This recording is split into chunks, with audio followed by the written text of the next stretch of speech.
Hola, ¿qué tal amigos? Bienvenidos una vez más a otro interesante video sobre las falsas enseñanzas del cristianismo moderno de estos últimos tiempos. Y como siempre, pues más que un señalamiento, más que condenar, queremos llamar a la reflexión sobre estas enseñanzas de cosas que nosotros mismos todos de alguna manera hemos participado o hemos enseñado alguna vez, pero que ahora pues que podemos a través de los medios de comunicación comunicarnos y podemos hablar pues de muchas cosas. Es perentorio pues en este tiempo, en estos últimos tiempos, también pues, poner estas enseñanzas a, a la luz de lo que dice la palabra de Dios. Y específicamente queremos referirnos en esta oportunidad a esta falsa enseñanza de aborrecer al padre, a la madre, a los hijos, a los hermanos, etcétera, ¿no? Este pasaje, bueno, en varias oportunidades quiero sí aclarar, quiero ser radical en esto. Cristo sí se refirió de manera contundente. ¿Verdad? Cristo dijo claramente que el que ama a padre o madre más que a mí no es digno de mí. El que no aborrece a su padre, a su madre, él no puede y no lleva su cruz, no puede ser mi discípulo, ¿no? Jesucristo sí habló tajante, categóricamente, severamente, pues, sobre esta gran verdad, pero no en el contexto en que muchas personas, pues, o la mayor, por no decir el cristianismo en general, ¿no? Ha interpretado, malinterpretado, pues, y no es accidentalmente esto, forma parte, pues, de toda una confabulación, de todo una maraña de mentiras, pues, que se tejen alrededor de un falso ministerio y en el cual es necesario, pues, agarrar algunos versículos y darle una interpretación acorde, pues, a las necesidades de ese falso ministerio. Entonces, Jesús sí habló, pues, fuerte y claramente sobre esta gran verdad. Pero esto no significa, según los que la interpretan, de que tú tienes que dejar a tu familia abandonada y tienes que eh, precisamente pues, rescindir pues, de tus responsabilidades con los tuyos, con tus hijos específicamente, tu esposa, eh, para atender supuestamente una necesidad de la iglesia o una supuesta obra, un supuesto llamamiento hacia un lugar específico, a la China, a la selva, a los indígenas, etcétera, ¿no? Entonces, jamás quiero ser tajante en esto. La Biblia jamás, Jesús jamás enseñó esto. Ese no es el contexto en que Jesús dijo esa palabra. La clave, como siempre hemos dicho, está en el contexto bíblico. Lo que la Biblia dice, no lo que a mí me parece, sino lo que la Biblia dice. La Biblia, al igual que cualquier otro libro, está escrito bajo las reglas de la gramática y de la lingüística y todo el análisis sintagmático que nosotros podamos hacerle. La Biblia también está escrita bajo esos reglamentos, como cualquier otro libro del mundo. Por supuesto que la Biblia no es cualquier libro, pero por supuesto que está escrita en base a lo que la gramática se entiende, pues, de lo que es un artículo, lo que es un adjetivo, lo que es un sujeto. Para la Biblia todas esas cosas pues siguen siendo las mismas. Ahora que la calidad, la sobrenaturalidad pues de la Biblia al expresarse y a describir pues cosas que es difícil entender para los hombres naturalmente, eh, ya es otra cosa, pues, pero obviamente la Biblia respeta pues todas estas reglas, ¿no? Entonces, si uno entiende pues que el contexto, como también lo expresa pues la gramática, ¿verdad? La gramática expresa que un sintagma es cualquier expresión, cualquier grupo de palabras que tienen una interpretación dentro de un contexto que es un sintagma mayor, ¿ok? Eso es lo que la gramática hoy reconoce como el sintagma. Entonces, obviamente, si yo tomo la expresión el que no aborrece a su padre y madre, hijo e hija, y su propia vida, etcétera. Y yo lo tomo bajo el contexto de que yo tengo que abandonar mis responsabilidades, como, ya sea como padre, como hijo, como hermano, etcétera. Y tengo que atender supuestamente una necesidad dentro de lo que puede llamarse pues la obra, las actividades, ¿verdad?, correspondientes a la iglesia, con un espíritu pues de piedad, de servicio, ¿no? Si tengo que hacer eso para, para atender esas necesidades, ese no es el versículo adecuado. Es verdad que nosotros tenemos algunas responsabilidades, pero eso no quiere decir que nosotros tengamos que abandonar a nuestros seres queridos o dejarlos abandonados, dejarlos a expensas, pues, no, de están bajo la mano de Dios, ¿no? Entonces, Dios, porque Dios no va a avalar eso. Dios no va a avalar eso. El contexto en que está escrito ese pasaje, o las veces que Jesús habló de esa forma, si usted lo busca, ¿verdad?, que es lo que estamos planteando acá, si usted busca el contexto, el sintagma mayor en que está escrito ese sintagma pequeño, usted se va a dar cuenta que se trata de persecuciones. Por ejemplo, en Mateo 10 Jesús claramente le advierte a sus discípulos. Dice en Mateo 10, no recuerdo cuál versículo, pero ustedes lo pueden buscar con más tranquilidad. Dice ahí claramente que aquí yo os envío como ovejas en medio de lobos, ¿no? O sea, Jesús comisiona a sus discípulos para que vayan y prediquen la palabra, ¿no? Los comisiona en dos, para que prediquen el evangelio, pues, a las aldeas donde Jesús va a ir a visitar después.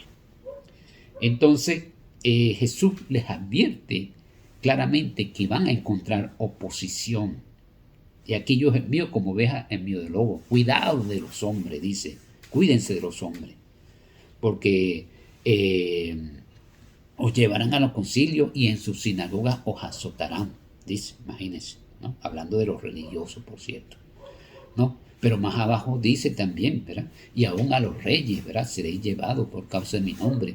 Y no procuréis pensar lo que hay de decir, porque en aquella misma hora os he dado palabra, ¿verdad? Y ahí sigue extendiéndose el pasaje, ¿no? Entonces, pero después ya no solamente se trata de los fariseos, de los religiosos, de los gobernantes, sino que también dice que, ¿verdad?, el hermano entregará a la muerte al hermano, ¿no? Entonces, los padres a los hijos y los hijos a los padres, ¿no?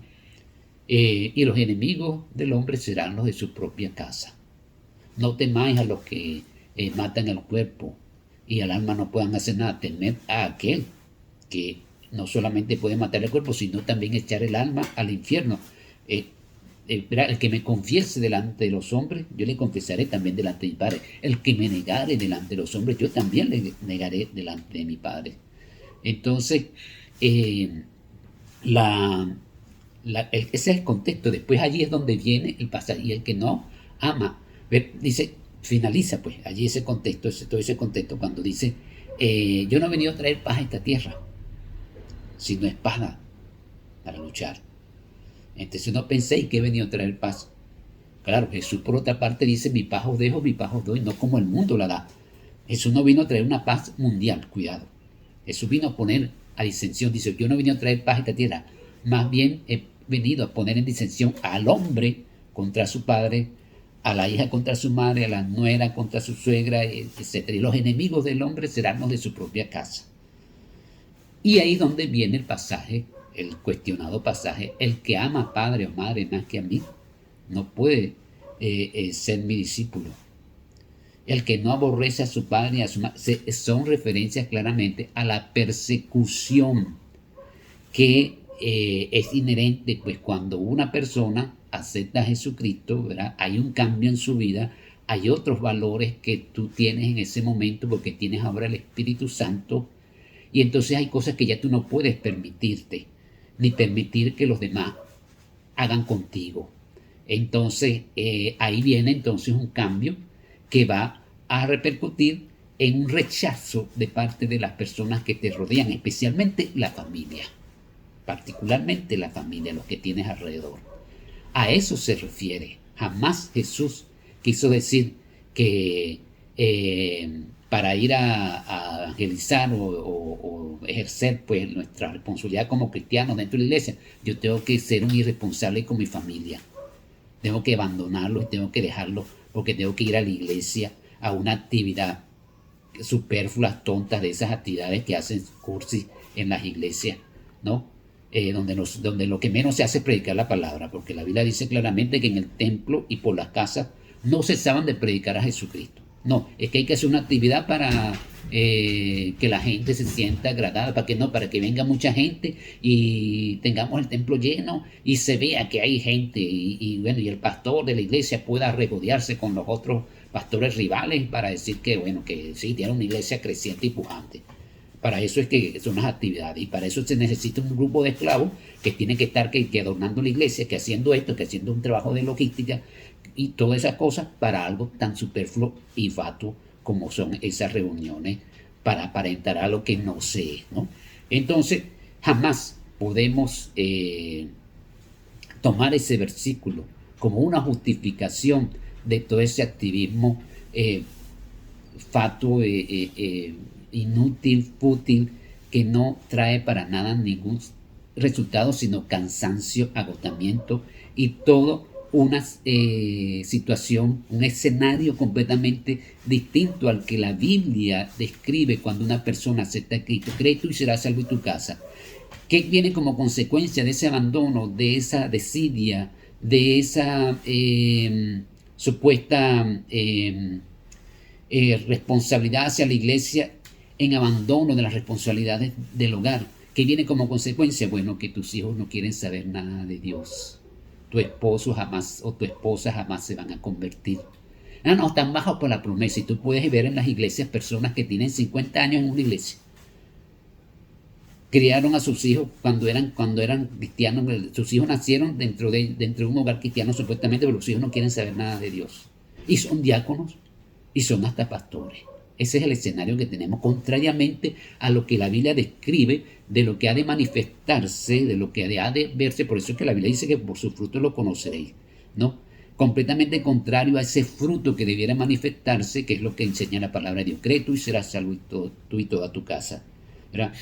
Instruye al niño desde pequeño y cuando fuere viejo no se apartará de él. Entonces, el escenario que tenemos es completamente contrario. ¿Por qué? Porque hemos usado un versículo fuera de su contexto para promover un antivalor, como es el abandono hacia nuestras responsabilidades dentro de nuestro hogar, con nuestros hijos y con nuestros seres queridos. Tomando un versículo que para nada, que por el contrario, lo que significa este versículo es que cuando nosotros pues asumimos el cristianismo y tenemos una convicción, bueno, tenemos que poner reglas claras. Un padre, por ejemplo, un dueño de casa, un padre de familia, ¿no? que aceptó a Cristo, no puede aceptar que sus hijos vengan y pongan una fiesta en su casa o escuchen música de esas mundanas. Jamás puede hacer. Entonces, claro, eso va a traer rechazo. Jamás puede aceptar una cosa como que un hijo venga a las 12 de la noche o que venga con la novia y duerman en el cuarto allí y no, ellos están viviendo en concubinato, ellos se aman, ¿no? Eso es fornicación. Para el padre de familia que ha conocido a Cristo, eso no es amor, eso es fornicación. Y entonces un padre tiene que actuar con firmeza y buscar la manera pues de apartar esa situación de su entorno. Porque él tiene que ser luz. Entonces, situaciones como esta, ¿ya? En un trabajo, por ejemplo, ya no tú puedes estar mintiéndole a la gente. Tú no puedes estar engañando a un jefe, tú no puedes estar poniéndote de acuerdo con los compañeros de trabajo para estar en contra de tu jefe. Eso no es correcto. Entonces ya eso empieza a traer sobre ti pues rechazo de tus compañeros de trabajo, que ya tienes otra visión de las cosas. ¿Por qué? Porque ya tú estás firme en la palabra. Tú quieres ser fiel a las convicciones de fe que el Señor pues te exige en su palabra, que el Señor mismo Jesucristo ha hablado en su palabra y que están escritas aquí en la santa palabra de Dios, la Biblia. Entonces ya ese tiempo pasa de que tú tienes que hacer lo que a la gente le gusta y tú tienes que hacer lo que a Dios le gusta, y eso trae rechazo, y específicamente de tu familia. El llamar fornicación como es y no concubinato, por ejemplo. Eso va a traer pues que te deshereden, que te marginen, no te tomen en cuenta más, ni en tu casa, ni en tu, y quizás ni siquiera en tu trabajo o en tu iglesia, imagínate tú, ¿no? Entonces de ahí viene el rechazo. Entonces seréis aborrecidos de todos por causa de mi nombre, porque cuando tú obedeces a Cristo, y entonces tienes que poner las enseñanzas de Cristo por delante de cualquier paradigma, usanza, costumbre pervertida, y tienes que más bien luchar contra esas cosas y reprenderlas. Esa es la gran verdad de este versículo. Si alguien quiere irse para la Quinchinchina, para la China, para la jungla, para la selva, para Marte, Venus, etcétera, la luna, lo que quieran, lo que menos pueden usar es este versículo como justificación de abandonar sus responsabilidades con sus familiares. Eso es lo que realmente jamás podrán hacer. Busque otra excusa. Bueno, Dios les bendiga y gracias por esta oportunidad.